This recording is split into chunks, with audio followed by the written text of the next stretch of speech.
We have another double act now, who I'm going to invite in just a moment to join me. We have István Torma, who is a student at the János Pálmai Agricultural College in Hungary.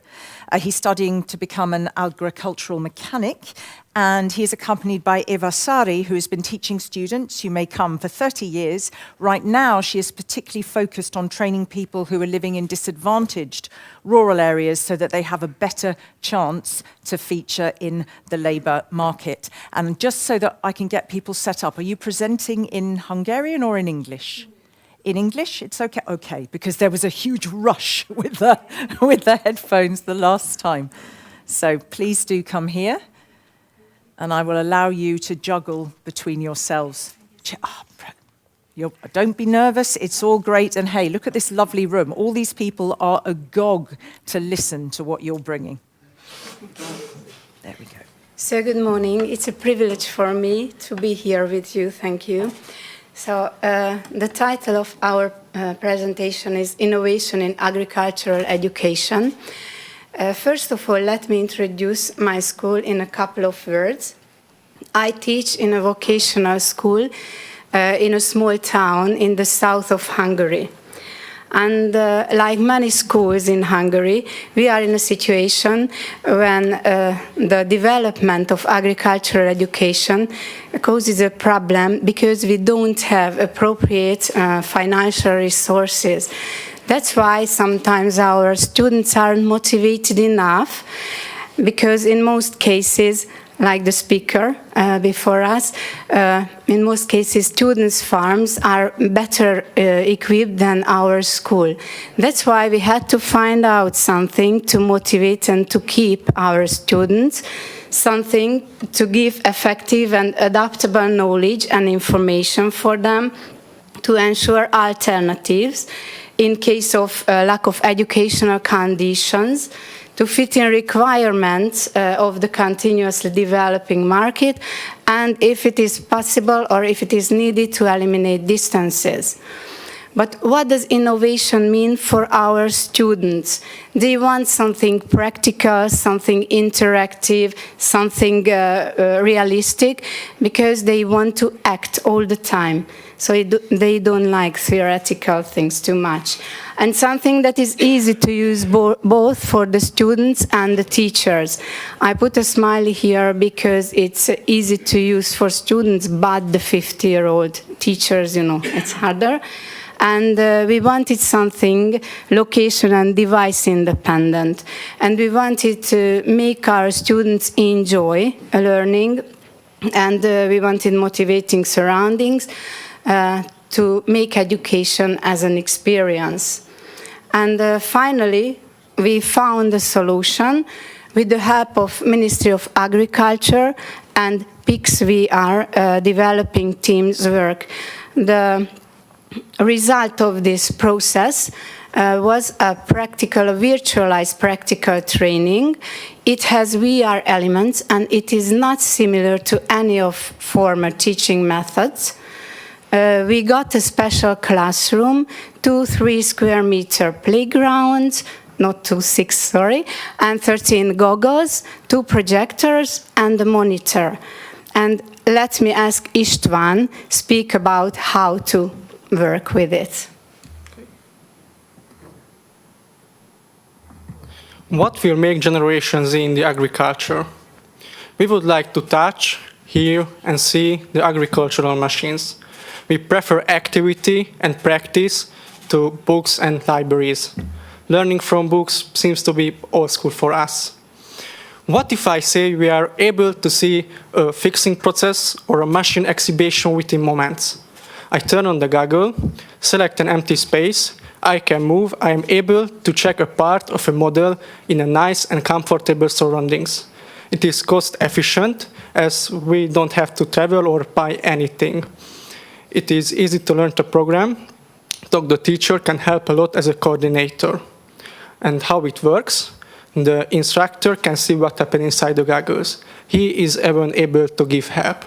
The student uses his index controllers in his hands and navigate in the virtual space by them. The movement completed by the index controllers are realized in the virtual space as well. precisely model 3D movement can be produced with the goggles. The student wears the goggles.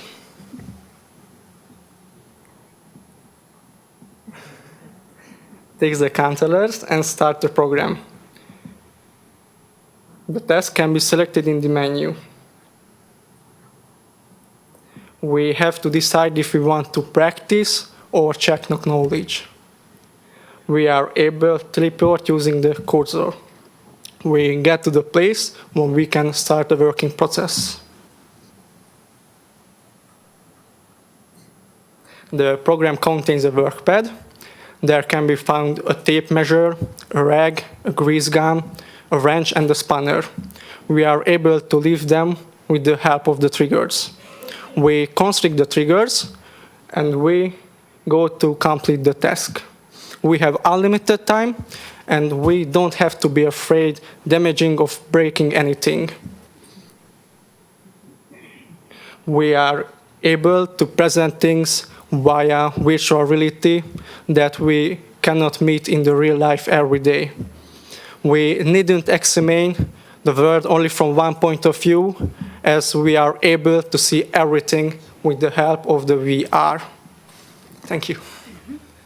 So, our goal is to create a framework based on a community. It would be the beginning, and the continuation lies in the strength of this community.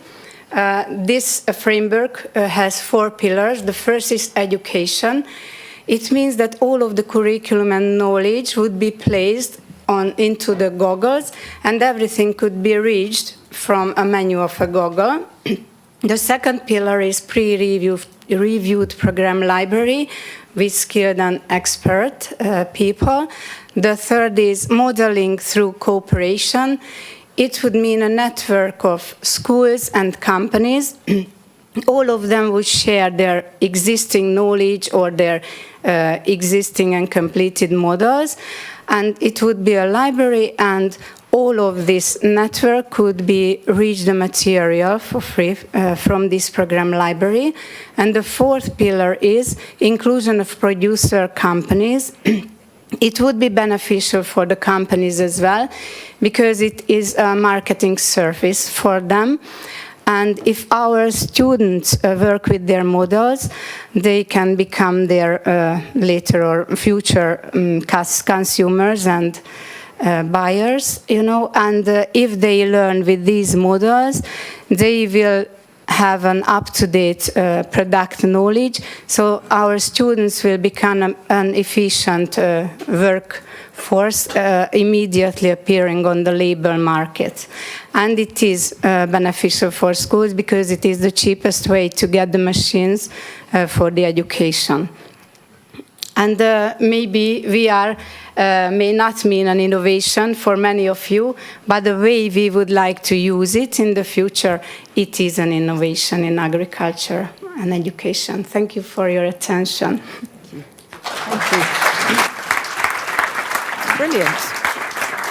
Brilliant. Fabulous. Who actually feels that they could fix a tractor now just from watching that video? Oh, okay, not quite. Could you already fix a tractor?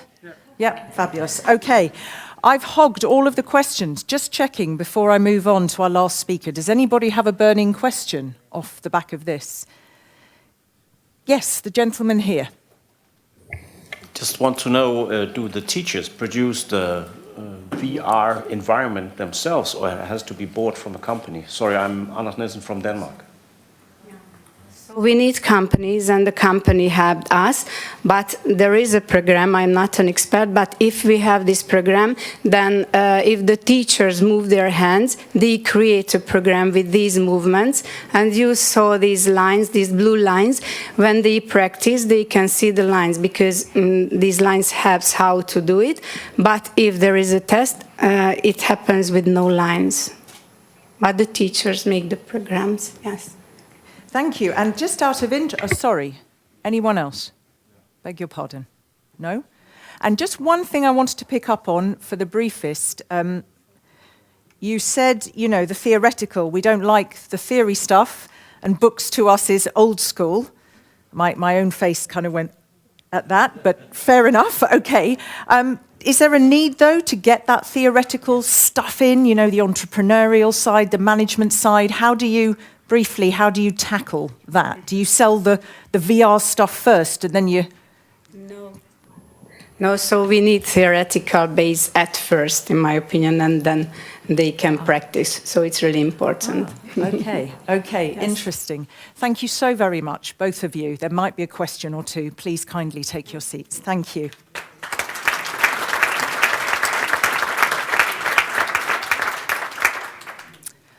Our final speaker is Dr. Flavius Foyka, who is a director